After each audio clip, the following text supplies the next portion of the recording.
வணக்கம், நான் சந்துரு. நாம் இன்னைக்கு பழனி முருகர் கோவிலுக்கு தான் வந்திருக்கோம். அதாவது பழனி தண்டாயுதபாணி சுவாமி கோவில்.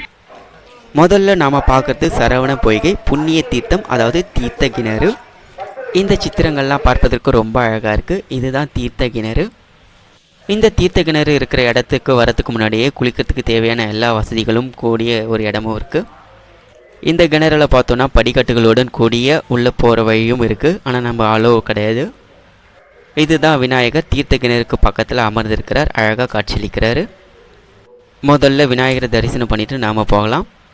இதுதான் திருவாவினன்குடி முருகர் கோவில். முருகரது இங்கே தான் முதல்ல தரிசனம் பண்ணோம். காலையில் 5 மணிக்கு பழனி அடிவாரம் இப்படி தான் இருக்குது பார்க்குறதுக்கு. முருகனோட கோவில்களில் மிகவும் சிறப்பு வாய்ந்த ஒரு கோவில் தான் இது. முதல்ல இந்த இடத்துல பார்த்தோன்னா ஒரு விநாயகர் கோவில் இருக்குது. இது மலை ஏறும் வழி. இதுக்கு அப்படியே ஆப்போசிட்டில் மயில் வாகனம் இருக்குது. முருகனோட அறுபடை கோவில்களில் இதுவும் ஒன்று.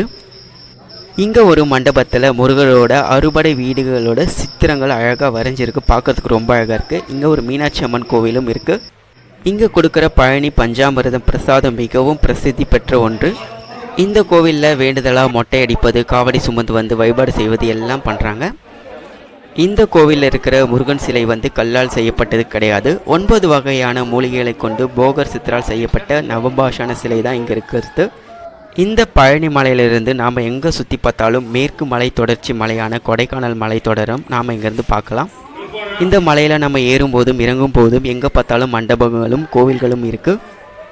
போகிற வழியில் விநாயகர் சன்னதி, இடும்பு சன்னதி, வள்ளி சன்னதிலாம் நம்மளால் பார்க்க முடியும். இங்கே இருக்கிற முருகன் காலையில் ஆண்டி கோலத்திலும் மாலையில் அரச கோலத்திலும் காட்சியளிக்கிறாரு.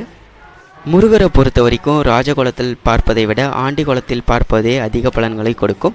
காலையில் ஆண்டி கோலத்தில் தரிசனம் செஞ்சு விட்டு சென்றால் அன்று மாலைக்குள்ளே நம்மை அரசராக உயர்த்தும் அளவுக்கு பலன்களை கொடுப்பார் என்று அதோட நம்பிக்கை. இங்கேருந்து மலையை பார்க்குறதுக்கு ரொம்ப அழகாக இருக்குது. இங்கேருந்து இன்னும் தூரமாக போய் பார்த்தோன்னா அதோட அழகாகவே தெரியும் இந்த இடங்கள்லாம்.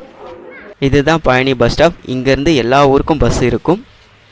ஓகேங்க, இந்த வீடியோ உங்களுக்கு பிடிச்சிருக்கோம் நம்புகிறேன். மீண்டும் அடுத்த வீடியோவில் சந்திக்கலாம். Until bye from Chandru.